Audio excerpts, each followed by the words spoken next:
අලුත්ම අප්ඩේට් එක engineering visa වලට JLPT N2 හා සමාන විභාගයක් ඇතුළත් කරන්න යන්නේ. ඒ කියන්නේ ඉස්සරහට ගොඩක් වෙලාවට ඔයගොල්ලෝ ඉංජිනියරිං වීසා එකෙන් ජපානයට යන්න එනවා නම් මෙතෙන්දී ගොඩක් වෙලාවට ඔයගොල්ලන්ට ඒ විභාගය කරන්න හෝ එහෙම නැත්නම් N2 JLPT N2 විභාගය කරන්න සිද්ධ වෙන මට්ටමකට ගේන තමයි යන්නේ. ඉතින් මේක ගොඩක් සාකච්ඡා වෙලා තියෙන දෙයක්.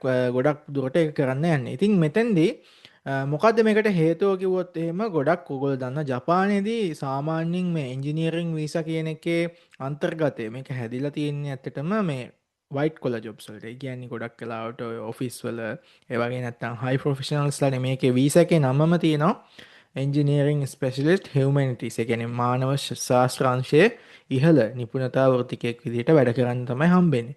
එතකොට මේ දැන් මේ රජය කියන්නේ මේක ගැටලුව තමයි මේ වීසා එකෙන් ඇවිල්ලා ගොඩක් වෙලාවට කඩවල් වල ෆැක්ටරි වල මේ වීසා එකට ගැලපෙන්නේ නැති තැන්වල වැඩ කරන කට්ටිය ඉන්නවලු.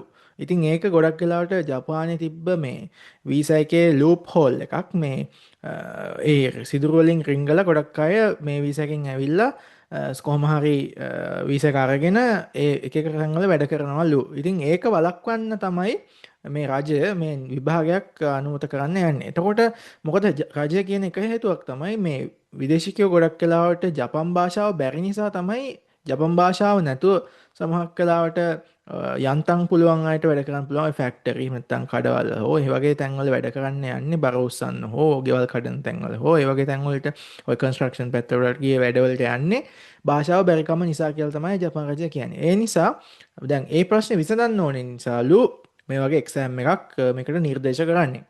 ඉතින් ඉස්සරහට එහෙම වුණොත් ඔයගොල්ලන්ට සිද්ධ වෙනවා JLPT N2 හෝ නැත්නම් අර CEFR මේකට දාන්න යන එක්සෑම් එක තමයි CEFR කියන එක. Certificate European ඔය framework එකක්. ඒ කියන්නේ යුරෝපා රටවල් වලට යනකොට ගොඩක් වෙලාවට ඔය ජර්මන් ලැන්ග්වේජ් එක ඊට පස්සේ ඔය ස්පැනිෂ් නම් ස්පැනිෂ් ඒ වගේ අර භාෂා මනින්න තියෙන පොඩි විභාගයක් තමයිලු මේ CEFR කියලා කියන්නේ. ඉතින් මේ එක්සෑම් එක ඇතුළට ජපන් භාෂාව ගෙනල්ලා මේ එක්සෑම් එකේ අදියර කිහිපයක් තියෙනවා.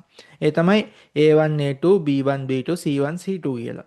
ඉතින් මේක දල වශයෙන් දැන් A1 කියන ලෙවල් එක N5 ලෙවල් එකට වගේ සමානයිලු.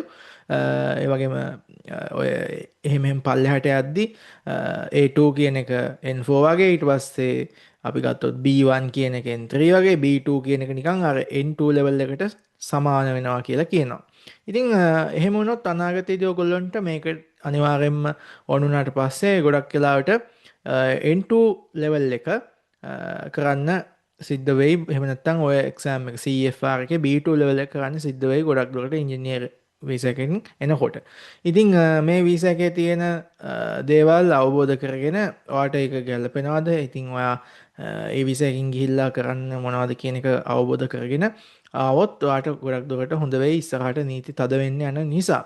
ඒ වගේම තමයි මේ වීසා එක ගැන කිව්වොත් ඇත්තටම දැන් ඔයා ඉගෙන ගත්ත ක්ෂේත්‍රයට ඔයාගේ ජොබ් එක ගැලපෙන්න ඕනේ. කියන්නේ උදාහරණයක් විදිහට ඔයා IT ගැන ඉගෙන ගත්තා නම් IT පිළිබඳ රස්සාවක් විතරයි ඔයාට කරන්න පුළුවන්.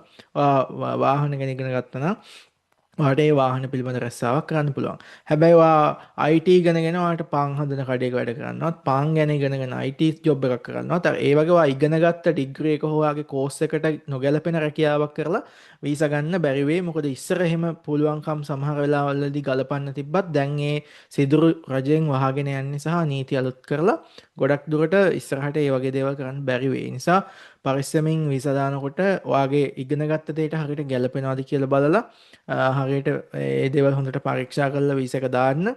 ඒ වගේම තමයි එන්ජිනියරින් වගේ වීසා එකකින් යන්න බලාපොරොත්තු වෙමින් ඉන්නවා නම් හොඳට භාෂාව ඉගෙනගෙන ඇත්තටම පුළුවන් තරම් උපරිම භාෂාව හදාගෙන එන්න බලන්න. එතකොට ඔයගොල්ලන්ට හොඳ ජීවිතයක් මෙහෙ ගත කරන්නත් පුළුවන්.